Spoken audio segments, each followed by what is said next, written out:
Michael Rockefeller was born May 18, 1938. His parents were Mary and Nelson Rockefeller of the famous Rockefeller family. Michael Rockefeller's father became the governor of New York in 1959, and later he would become vice president of the United States of America. He was the great-grandson of Standard Oil co-founder John D. Rockefeller.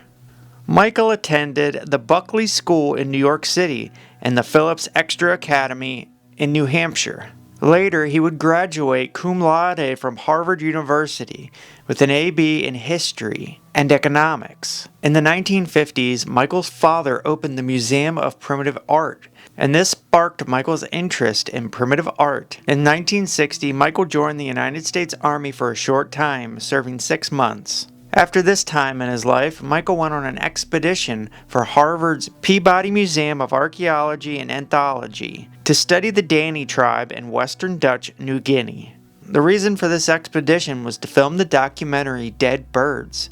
Michael got hired on as a sound recordist, which was produced by Robert Gardner, who Michael had met while he was at Harvard.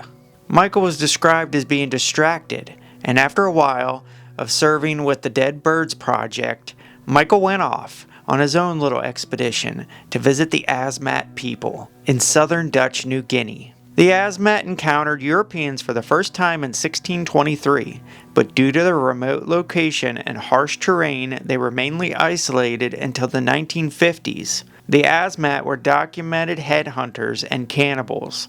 They had strong belief in an eye for an eye. If someone was killed by another village, they had to seek revenge and kill somebody from that village. Michael was interested in trading for art from the natives to bring it back to his father's museum. Michael wrote this in a letter back home about the Asmat. "I am having a thoroughly exhausting but most exciting time here. The Asmat is like a huge puzzle with the variations in ceremony and art style forming the pieces. My trips are enabling me to comprehend, if only in a superficial, rudimentary manner, the nature of this puzzle." While Michael was on this little side project visiting the Asmat people, he stopped at the village, this is a tough one, Otsjamep. He visited the village of Otsjamep, and he was fascinated with their art, mainly their wood carvings. Michael Rockefeller teamed up with Dutch anthropologist Rene Wissing. Michael had a 40-foot catamaran with an 18-horsepower motor. The boat was filled with goods that he was to trade with the Asmat for their primitive art. Michael was mainly after their carved wood poles in the village of Otsjamep to put in his father's museum. Michael recruited 2 teenage locals, which he would use as translators and guides. Along with the 2 guides was himself and Rene in the boat.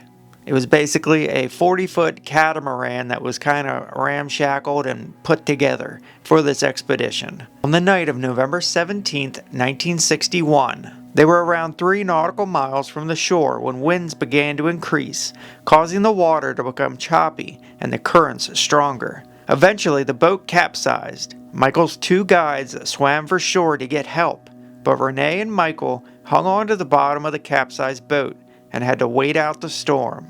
I think if I remember correctly, Rene didn't know how to swim, and that's kind of the reason he wanted to stay back. And Michael, they had all these goods and everything that he was going to trade with the Asmat for these poles. He had spent all this money to get like tobacco and axes and things like that, and they were all tied down inside the boat. So, I mean, the boat capsized, so I'm sure he lost some stuff, but I don't know what was left up underneath the catamaran. Michael did not bring a radio on his expedition, so he couldn't contact anybody to let them know about the predicament they were in. Michael and Rene could not have known whether or not the 2 guides would make it or not. They had to swim for shore and then travel through the jungle to reach Dutch authorities. Michael and Rene waited out the storm. They were bobbed up and down, shoved from side to side, and they waited in the sea for nearly 24 hours. It was now November 19th. The 2 men drifted nearly 12 miles offshore. Michael and Rene debated whether or not to try and make for shore or wait for a rescue. Michael decided he would swim for the shore. Michael tied 2 gas cans around his waist to help him stay buoyant on his 12-mile journey back to shore through choppy waters and strong currents. Michael prepared by tying his glasses around his neck, and his final words were, "I think I can make it." Rene was tossed around on the boat for another 12 hours before he was finally rescued. A boat had spotted him. Rene told that Michael had swam for the shore, and the boat went to search for Michael. But when they reached it, he was nowhere to be found. They could not find Michael Rockefeller. The disappearance of Michael sparked a massive search and rescue mission for the young Rockefeller. His father, Nelson Rockefeller, was the governor of New York at the time, serving from 1959 to 1973. Nelson Rockefeller and Michael's twin sister Mary traveled to Dutch New Guinea to aid in the search for Michael. They hired 12 aircraft to search the area. They also gave the Asmat large amounts of tobacco to help in the search for Michael. A 2-week extensive search was conducted for Michael. Dutch Navy boats searched through the water, soldiers searched through the jungle and the entire surrounding area. The Rockefellers put up a reward of $250,000 if anyone could find Michael, but Michael Rockefeller was never seen again, or so we think. His family went back to New York empty-handed, having no sign of Michael having made it to shore. The official narrative is that Michael Rockefeller either drowned or was attacked by a shark or a saltwater crocodile on his 12-mile swim to shore. Michael was declared legally dead in 1964. That is the end of the official narrative, but that is not the end of this story, not by a long shot. Now, I'm not a historian even in the slightest bit. I just like history. And I did some research about the Asmat and their histories and traditions, so take it with a grain of salt, but this is what I could find out about them. The Asmat were known as headhunters and engaged in cannibalism until the 1950s. There was constant warfare, headhunting, and cannibalism in the region. It was part of their life. The Asmat believed that all deaths, except the elderly or the young, came through acts of malevolence, and ancestors demanded vengeance for these deaths. The Asmat believed that for a young man to prove his manhood, he needed to take the head of an enemy he killed and then offer the body up for cannibalism to the other members of the village. Many believe this practice went on until the 1980s even. The Asmat represented their ancestor in the wood carving of ancestor poles, the same exact type of poles that Michael Rockefeller was trying to purchase for his father's museum. The Asmat believed that they were related to praying mantises, who also eat their own species. Along with headhunting and cannibalism, the Asmat also made bone weapons out of their war trophies. The men would wear necklaces with human vertebrae hanging off of them. Officially, headhunting ended in the 1960s, but many believed it continued into the 70s or even the 1980s.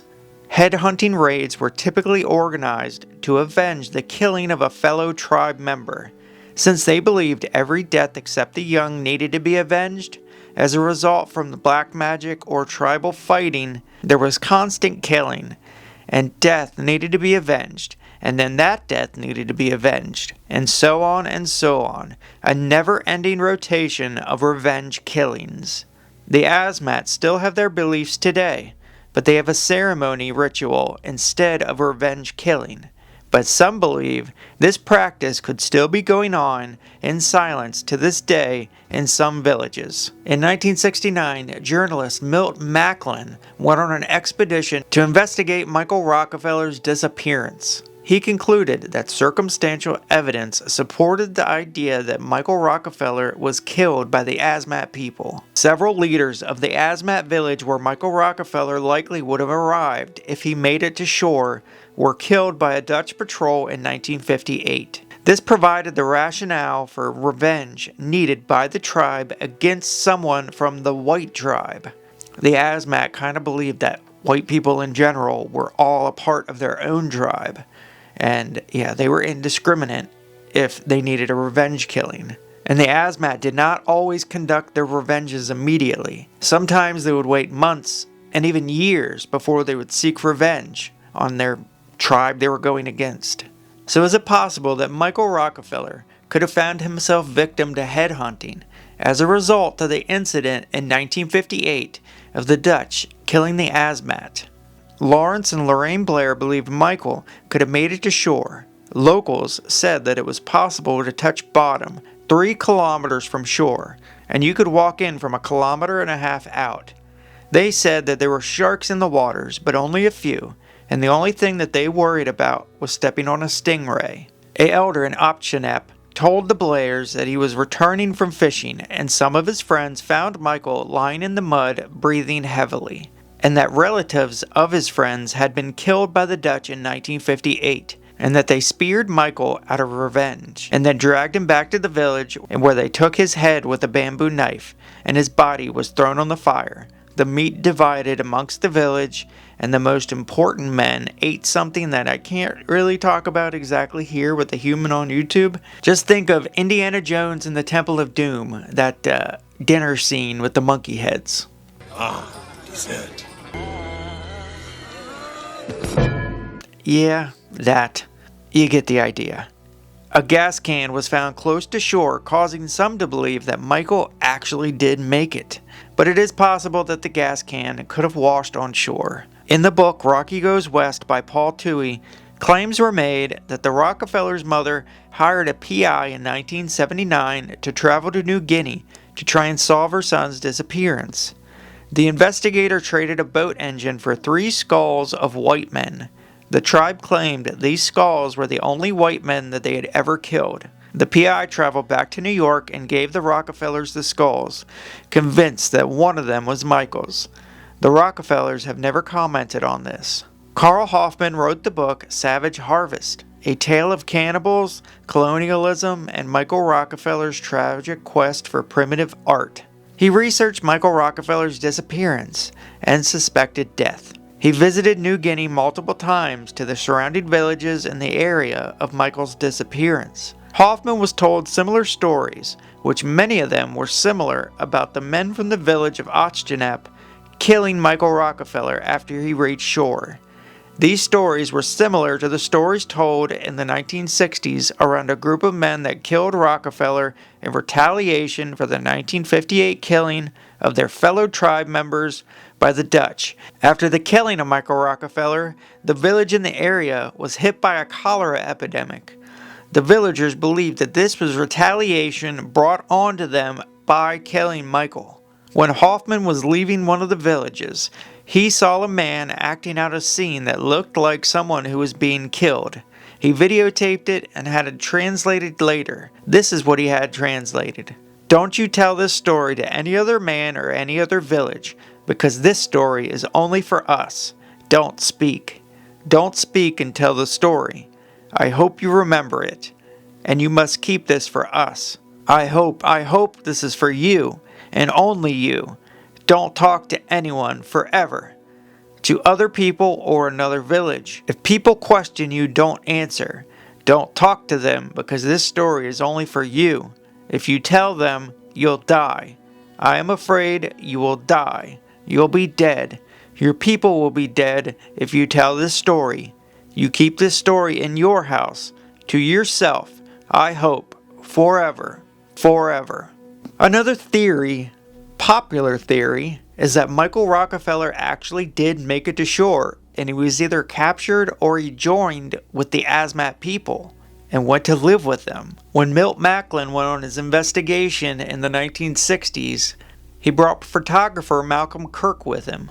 We discussed Milt's findings earlier, but his reasons for being there was to investigate reports that Michael Rockefeller was alive and well and being held captive by the Asmat. Macklin dismissed these reports and believed that he had been killed. About 40 years after Malcolm Kirk had filmed some of his footage, another documentary was going to be made about the disappearance. It was titled The Search for Michael Rockefeller, and they stumbled upon the Macklin footage. They searched through the footage until they found a video of a naked, bearded white man amongst hundreds of natives in canoes. The canoes looked like they were a war party setting off. The only thing out of place was this naked white man that looked a lot like Michael Rockefeller. It is grainy and old footage, but you can see the resemblance. The Caucasian man has a beard, and he resembles Rockefeller. Nothing definitive can be made about this footage. It's just a close resemblance, but it's still shocking nonetheless. You only see the man for a split second, but it is enough to make you wonder, is this Michael? So what do you think happened to Michael Rockefeller? Did he drown on his 12-mile swim to shore? Now remember, the Asmat said that 3 kilometers out you could actually touch the bottom. Michael did have these gas cans tied around his waist, which provided buoyancy. So he didn't actually have to swim the entire time. He could have sat there and rested, holding on to the gas cans. And then when he gained some strength back, swim the rest of the way until he could finally stand up on the bottom and walk the rest of the way in. It's not completely an out there thought that he could have made it. And there are a lot of saltwater crocodiles in the area of New Guinea where he was.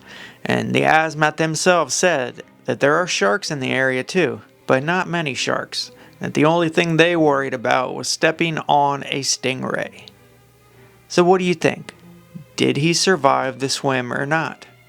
Or did he make it to shore and he was murdered by the Asmat in their vengeance for the 1958 killing of their tribesmen from the Dutch authorities? Another possibility here. Or did Michael get held captive and incorporated into the village? Michael came from one of the richest families in the world, the Rockefellers, and he just disappears. It's really unbelievable. Definitely a very, very well-known missing person case, and could have a horrible outcome. Cannibalism, headhunting, or he made it and is living with the Asmat to this day.